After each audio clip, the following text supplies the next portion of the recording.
Prazer poder estar aqui falando um pouquinho desse tema. Minha formação é como vascular, depois eu fiz radiologia intervencionista. E hoje a gente acaba abordando muito o segmento visceral, oncológico e outras patologias benignas também. E um dos hot topics hoje dentro da embolização é justamente a embolização inflamatória ou uma embolização moduladora de dor. Até se comenta um pouco desse assunto. Não tem nenhum conflito de interesse.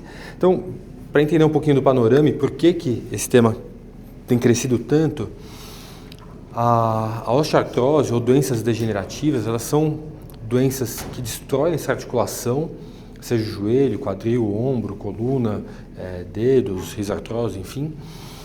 E é das doenças osteomusculares a que tem a maior capacidade de tornar uma pessoa incapaz do ponto de vista motor.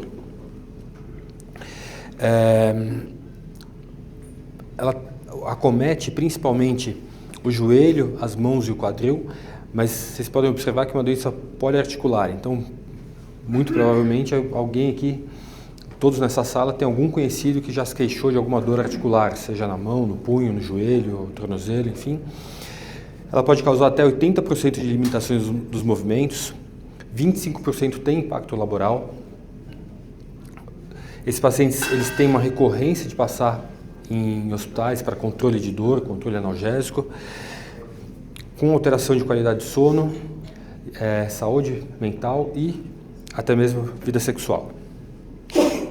Quando a gente observa a incidência da osteoartrite, repara que a partir dos 50, 60 anos, a incidência e a prevalência da osteoartrite ela é muito superior a qualquer outra queixa associada a qualquer outra patologia osteomuscular.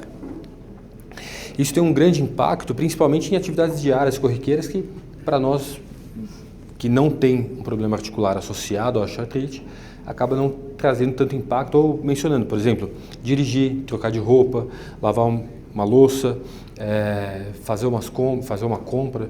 Então, tudo isso tem um impacto muito importante na vida do paciente. E por que começou a olhar um pouquinho, e por que é um tema que vem se desenvolvendo e tentando achar alguma resposta? Esse slide vai estar um pouquinho maior depois, mas uma vez que a gente começa o processo inflamatório com a sinovite, você tem um recrutamento de macrófago, você tem uma formação de osteófito e uma degeneração dessa cartilagem e uma neovascularização. Então, a partir disso, entra um feedback positivo em que esse paciente entra num processo inflamatório crônico e ele não sai mais. Hoje a gente consegue dividir como são essas osteoartrites, se são patologias por uma baixa capacidade de reparo, se é uma doença metabólica, pacientes diabéticos eles são pacientes mais sensíveis à dor, se é um paciente cronicamente inflamado, e aí esse paciente precisa de cuidados em dietas pouco inflamatórias, se é uma questão motora ou mecânica de articulação e de joelho valgo, enfim.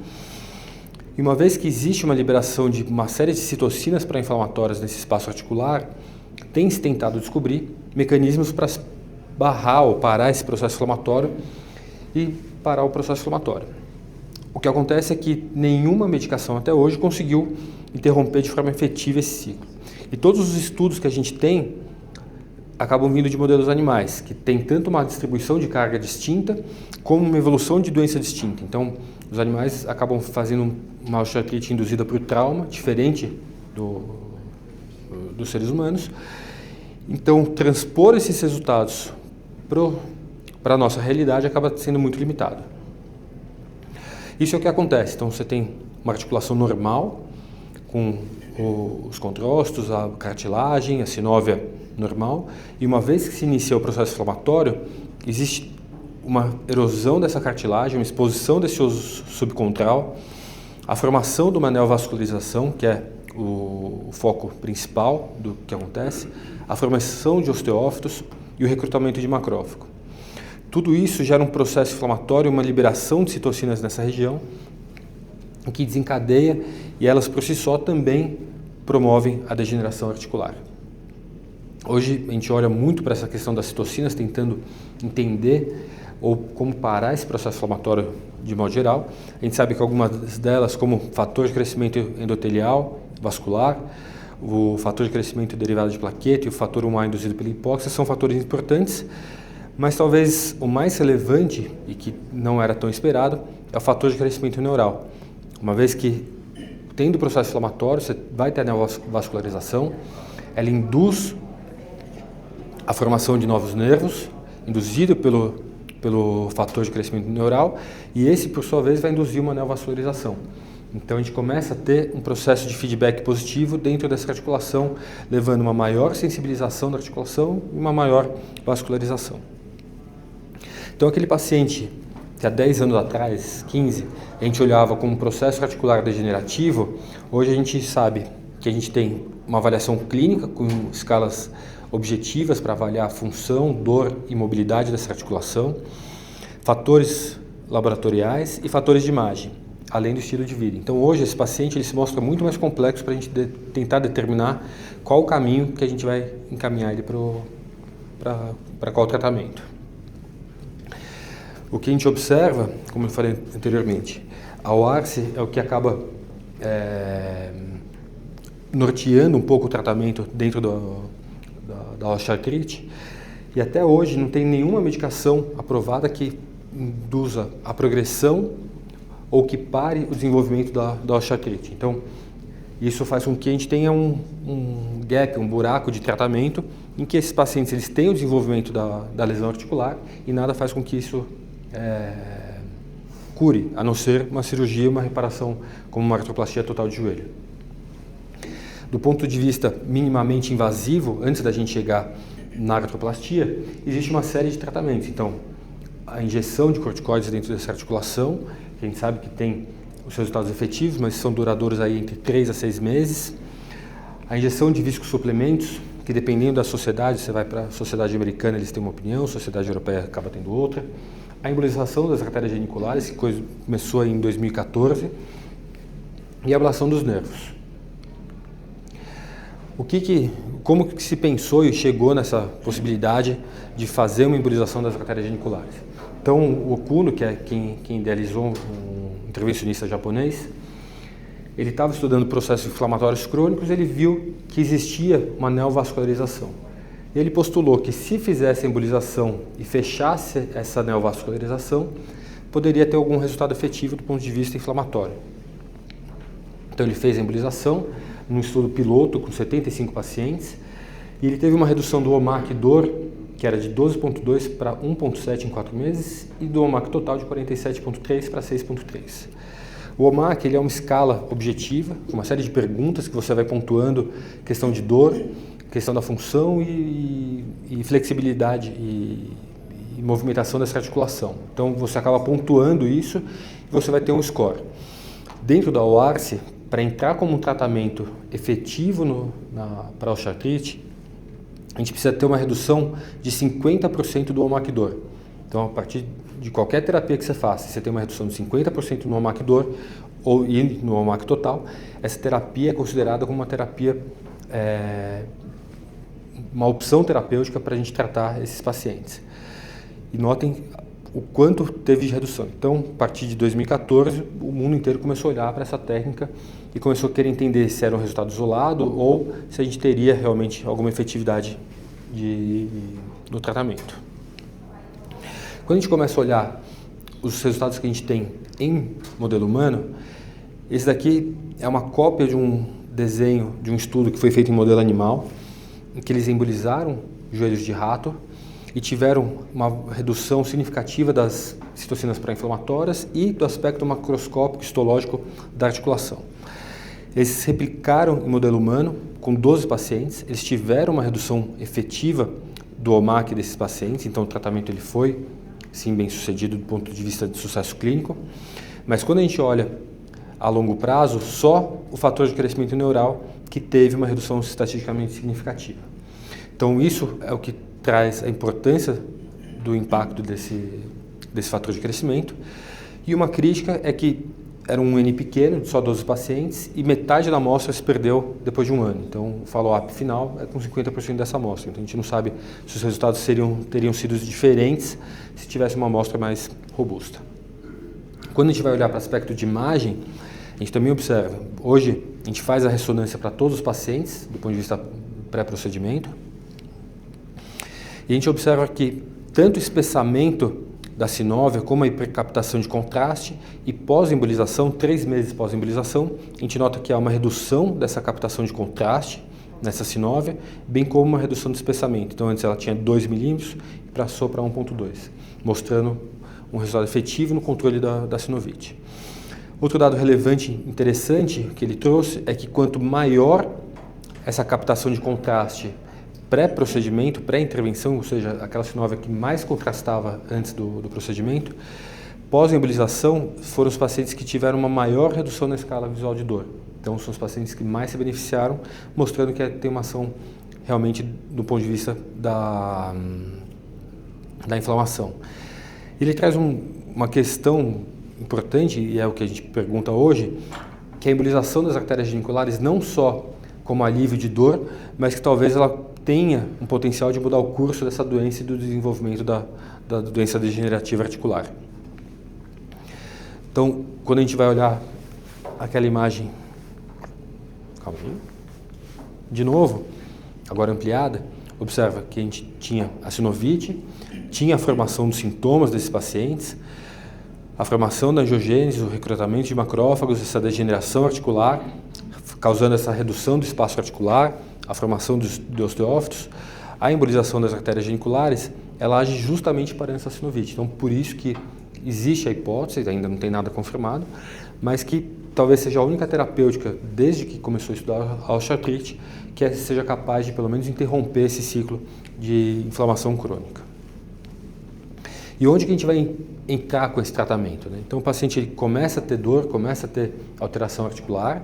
Esse paciente, geralmente, a porta de entrada dele acaba sendo com ortopedista, reumato ou geriatra, dependendo da idade, e começa a mudar os fatores de risco, analgesia, anti-inflamatório e reabilitação desse paciente. O paciente ele vai para uma artroplastia de joelho, e aí aqui é um ponto importante para você entender. Existe uma doença inflamatória, que isso a gente consegue tratar com a embolização genicular, e existe uma doença mecânica. Aquele paciente que já tem o joelho todo alterado, já tem uma angulação exacerbada, esse paciente ele é cirúrgico. A gente não vai reduzir, não vai melhorar ele do ponto de vista clínico com a embolização. Então, para aquele paciente que já está otimizado do ponto de vista clínico com reabilitação e não responde mais aos tratamentos, em vez de ir para a artroplastia de joelho, a gente tem a opção de oferecer a embolização das artérias geniculares. Só que cerca de 20 a 30% dos pacientes pós-artroplastia de joelho, eles continuam tendo uma dor recorrente, uma dor residual. Então, nesses casos, também entra a indicação das artérias geniculares para controle de dor ou nos casos de hemartrose desses pacientes. Quando a gente vai falar em contraindicação do procedimento, não existe nenhuma contraindicação até o momento absoluta. Então, todas as contraindicações acabam sendo relativas e acaba sendo um pouco de bom senso, seja doença periférica, a suspeita de infecção, e aí você pode falar, mas o joelho está infectado e mesmo assim vai embolizar? Sim, no caso de hemartrose associada à infecção, a gente vai tratar com antibiótico terapia, mas a gente também vai embolizar, então por isso que acaba não sendo uma contraindicação absoluta. A disfunção renal, o único dado relevante que hoje em dia não é formal para contraindicar, mas é uma recomendação muito forte em todos os grupos que têm feito embolizações geniculares, são pacientes com fibromialgia, por conta da característica dessa doença, uma doença muito mais sistêmica do que uma doença articular pontual. O Cuno, ele começou a fazer embolização com imipenem, o imipenem que a gente usa como antibiótico terapia, e uma vez ele diluído em meio de contraste, ele forma pequenos cristais, que vão variar aí de 30 a 50, de 20 a 40 a 50 micras. Depende de como a gente vai preparar isso. Ele é um agente que rapidamente ele é dissolvido na circulação, então mesmo que forme grumos, ele é dissolvido. A gente não sabe em quanto tempo ele vai ter essa recanalização completa. Mas o que a gente sabe é que esses vasos neoformados, eles são vasos mais suscetíveis ao dano endotelial. Então, mesmo traumas pequenos, e aí hoje uma das técnicas é com lipiodol, do Mark Sapoval, que o lipiodol ele vai causar uma estase de cerca de 10 minutos no vaso, depois ele recanaliza e volta toda a perfusão. E esses 10 minutos já são suficientes para causar um dano endotelial e uma trombose desses vasos neoformados, mantendo a perviedade dos outros vasos. Como estava falando, o Sapoval fez esse estudo com o lipiodol, porque quando a gente vai falar um pouquinho de agente, primeiro, o imipenem ele não é um agente em bula, né? Ele é um antibiótico. Então, em alguns lugares, acaba não autorizando. Então, o FDA não aprova o uso do imipenem intraarterial. Alguns hospitais aqui no Brasil também, alguns colegas tiveram dificuldade para usar o imipenem, seja por autorização da CCH, como disponibilidade, não tinha imipenem, só tinha meropenem. Então, o Sapoval pensou em algum outro agente, também seria temporário, para substituir o imipenem, e aí ele chegou nessa emulsão de lipiodol com meio de contraste. E aí os resultados que ele teve foram tão efetivos quanto os trabalhos normais. O Gaustrai é um trabalho brasileiro que fez um estudo randomizado comparando o imipenem com as partículas, com o Embosfir, e mostrou que os resultados também eram semelhantes e, por vezes, até sugestivo de ter um melhor resultado com as partículas não absorvíveis. Essa é uma paciente, 70 anos, sexo feminino. A ressonância pré, a gente observa que existe uma redução importante do espaço intraarticular, uma hipertrofia dessas sinóvias, um derrame articular nessa articulação, formação de osteófitos, edema do osso subcontral, aqui não está tão escuro, mas tem um pouquinho de edema aqui também. E aí ela veio para embolização. Então a gente faz o cateterismo, a nossa principal escolha é um cateterismo ipsilateral da artéria femoral comum ou superficial. A gente para um catéter diagnóstico próximo ao canal dos adutores e faz uma injeção para uma arteriografia. E a gente observa que, diferente do estudo angiográfico, só em que a gente está procurando fazer o estudo periférico para o tratamento arterial, a gente tem uma fase angiográfica, mas a gente segura a escopia por um tempo mais prolongado e a gente observa esses pontos de hipervascularização, que são justamente os pontos de inflamação crônica dessa paciente. A gente tem a identificação da anatomia das artérias geniculares. Como vasculares, a gente acaba, muitas vezes, passando batido, né? A gente só olha a genicular quando ela está reenchendo o distal ali, mas aqui o nosso foco principal é realmente as artérias geniculares. E aí, a partir disso, a gente começa a fazer o cateterismo superseletivo por um sistema coaxial e vai fazendo embolizações em pequenos volumes, pequenas alíquotas, seja com imipenem, seja com Embosfir, partículas não absorvíveis, e vai fazendo, a gente faz a embolização, lava o catéter, faz um controle angiográfico, até ir desvascularizando essa área de blush, mas mantendo a perviedade das artérias, do tronco da artéria genicular. E a gente repete esse procedimento em todas as artérias, tentando identificar esses pontos de blush e fazendo a embolização final até parar, até a ausência do blush hipervascular. Por vezes a gente acaba angulando para tentar identificar um pouco melhor a origem desses vasos. E no final a gente posiciona o catéter na mesma posição, faz uma fase angiográfica e uma fase mais tardia. E o que a gente quer é justamente essa redução, essa ausência desses blushes hipervasculares, que é o que vai dar o controle de dor desse paciente. Essa é uma outra paciente, sexo feminino também, 58 anos. Notem que essa é uma região que tem muita variação anatômica. Então, a anatomia dela era um pouco mais distinta, mas tinha um ponto importante aqui no segmento lateral do joelho, com uma hipervascularização e um blush arterial. E a gente faz o cateterismo superseletivo desses ramos, tenta evitar os ramos de pele, falar um pouquinho das complicações mais para frente. E aí, novamente, fazendo cateterismo superseletivo, as embolizações. Observem aqui a gente estava usando o Embosfir 100-300, e a gente vai em alíquotas pequenas de 0,2 ml, tem o blush hipervascular, mas 0,2 ainda tem um pouquinho de blush, e aí no final você fala, bom, cabe mais um pouquinho, né? E aí quando a gente faz a embolização, a gente observa que tem o fechamento completo da artéria genicular inferior lateral, fazendo shunt já com as artérias superiores. Então, por isso que é um procedimento que merece cuidado na embolização, porque o principal risco de complicações está associado à embolização não alvo desses pacientes. E, novamente, aqui ficou invertido, mas pré-embolização, mostrando essa hiperemia, principalmente nos côndilos e principalmente no côndilo lateral, e no pós-embolização, mostrando que não existe mais essa hiperemia. As conexões anastomóticas é o que está associado a maior fator associado a complicações de embolização não-alvo, seja por regiões não-alvo, como pele, então é um cuidado que a gente precisa ter. E quando a gente vai olhar para as complicações, a principal dela é justamente a alteração de pele, que chega aí em até 65% dos casos. Quando a gente para olhar essas complicações, a gente sabe que alguns fatores estão associados a isso. Então, primeiro, não fazer o cateterismo super seletivo, então a gente precisa estar realmente dentro das artérias geniculares. A mão, que você vai pesar na hora da embolização, então se você faz grandes volumes ou uma mão muito pesada, muito agressiva, você tem a embolização para a pele.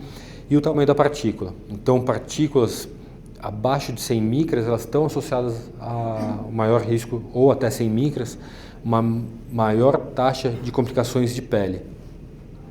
Essa é uma paciente que foi tratada com um Embosene 100 da Varian. Hoje em dia, eu já utilizei bastante a Embosene 100. Hoje, quando vai ser Embosene, eu prefiro a 250 justamente para evitar um pouco esse tipo de acometimento. Como eu estava falando, partículas menores do que 100. No começo num dos primeiros estudos, foi utilizada a partícula 75 e tiveram parestesia do nervo plantar, provavelmente por embolização não-alvo. Depois que trocou, não teve mais. Até 2023, tinham poucos relatos de infarto ósseo associado, mas todos eles assintomáticos.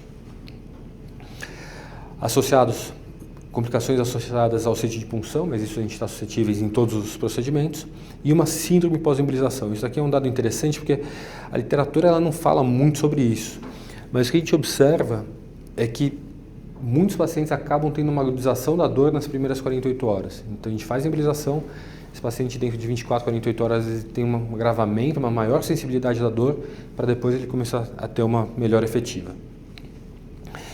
Aqui a gente consegue observar o volume de publicação que teve, o crescimento que teve nos últimos 5 anos, associado a embolizações inflamatórias de modo geral.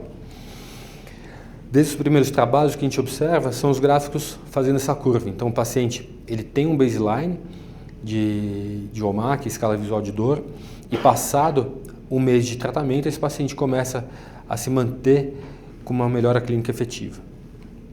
O Gênesis foi o primeiro estudo piloto, unicêntrico, que teve, fazendo a embolização das artérias geniculares, e ele fez uma releitura dos resultados depois de 2 anos. E aí, aqui a gente consegue observar que esse paciente ele está com baseline, aqui ele usou uma outra escala de dor, que é o COS, ela é semelhante ao OMAC, só que ela é um pouco mais complexa, então no Reino Unido eles acabam usando o COS, mas de modo geral a gente tem visto que os estudos acabam centralizando mais dentro do OMAC mesmo.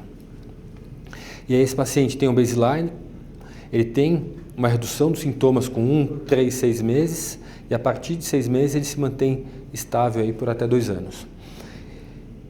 E mais do que a análise de dor, ele começou a olhar um pouco para tanto a escala de catastrofização de dor, como qualidade de sono desses pacientes. São pacientes que tinham uma pior qualidade de sono, tinha um nível mais alto de ansiedade e depressão, e uma menor capacidade de mindfulness, eram os pacientes que tiveram uma melhor redução e uma melhor experiência com os resultados pós-embolização, mostrando que não é só uma doença articular, mas sim uma doença também sobre saúde como um todo desses pacientes.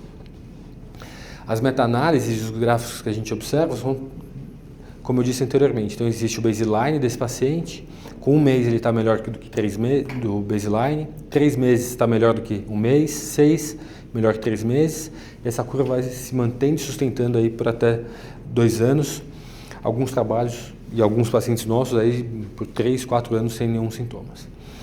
Quando a gente vai tentar fazer uma meta-análise e olhar todos esses trabalhos, de modo geral, a gente acaba tendo um problema, porque cada um foi desenhado de um jeito, pegou um paciente específico em algum momento e foi avaliado por uma escala distinta.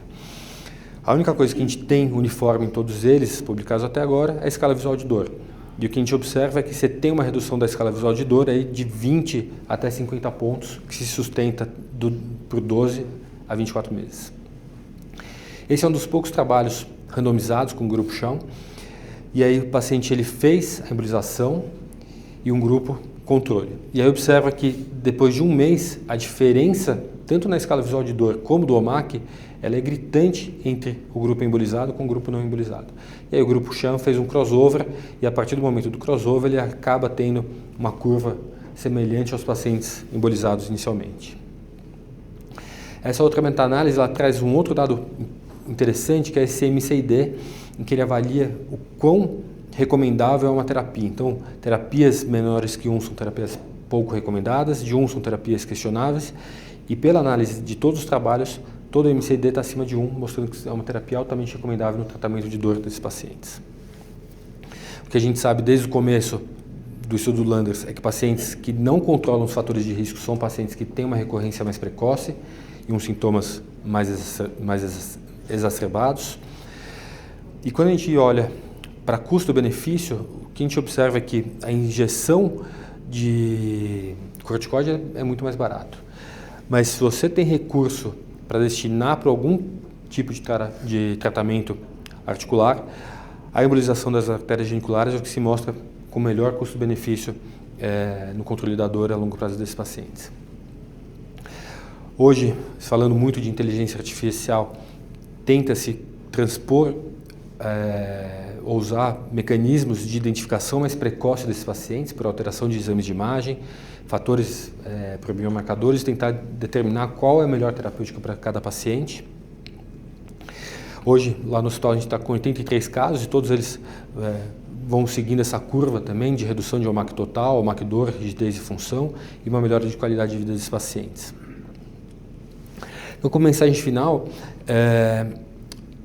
hoje a gente sabe que o paciente, principalmente idoso, ele tem uma queda de qualidade de vida e um envelhecimento muito mais rápido a partir do momento que ele para de deambular e para de sair de casa, para de ter uma vida social. Então, hoje, a importância, pensando em saúde pública, de manter esse idoso ativo, ou a pessoa com dor diframativa, é extremamente importante. E a embolização das artérias geniculares ou de outras articulações, inflamações crônicas de modo geral, ela vem justamente para tentar mudar um pouquinho a curva desses pacientes. Ainda existe tentar identificar qual que é o paciente ideal para seleção e tratamento das embolizações, mas tanto a avaliação clínica, acompanhamento e construção de conhecimento multiprofissional, com certeza é o futuro de tudo dentro da nossa especialidade. Obrigado.